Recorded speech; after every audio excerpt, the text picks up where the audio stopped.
IndiHome, dekatkan pengalaman. Kita ke kabar lainnya, pemirsa. Usai ditetapkan sebagai tersangka kasus tudingan ijazah palsu Joko Widodo, Roy Suryo CS melawan. Mereka akan menghadirkan sejumlah ahli dan saksi untuk membuktikan mereka tidak bersalah. Ditreskrimum Polda Metro Jaya telah memeriksa Roy Suryo, Rismon Sianipar, dan Tifauzia Tiasuma setelah mereka ditetapkan sebagai tersangka dalam kasus tudingan ijazah palsu Jokowi. Pemeriksaan ketiganya didampingi tim kuasa hukum dengan membawa bukti tersendiri untuk diperlihatkan kepada penyidik. Roy Suryo CS juga mengajukan 2 ahli dan 3 saksi yang meringankan. Polisi akan memeriksa ahli dan saksi itu dalam waktu dekat. Roy Suryo CS akan membuktikan mereka tidak bersalah. Bagaimana kemudian kami mendaki untuk melakukan pembuktian, untuk melakukan perlawanan dari sisi pembuktian. Gini, aku nggak pernah melihat satu perkara di Republik ini, ya, yang ahli, yang saksinya sampai 130 saksi diperiksa. Kalau 28 ahli, oke, masih wajar, masih masuk akal. Tapi ketika 130 saksi diperiksa, kemudian 28 ahli diperiksa, dan 700 barang bukti disita, padahal kan pokok perkaranya kan sederhana, cuma selembar ijazah yang diduga oleh Mas Roy 99,9% palsu.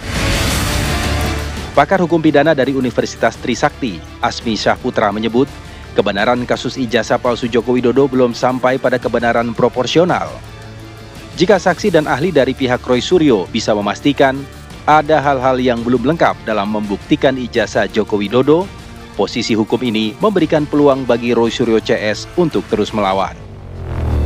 Atau ahli yang memang nanti akan dimintakan atau orang yang menjadi saksi, entah itu melihat, mendengar, mengalami, atau mengetahui tentang substansi itu, tentu akan menjelaskan apakah ini misal, apakah ini ada ruang terhadap alat bukti yang memang belum lengkap, ataukah peristiwa ini belum lengkap, atau alasan, katakanlah karena ini ada 2 klaster, satu klaster pencemaran nama baik, satu klaster melalui Undang-Undang ITE, itu kan ada perubahan dokumen atau mentransmisikan dokumen yang telah diubah, kedua adalah pencemaran nama baik.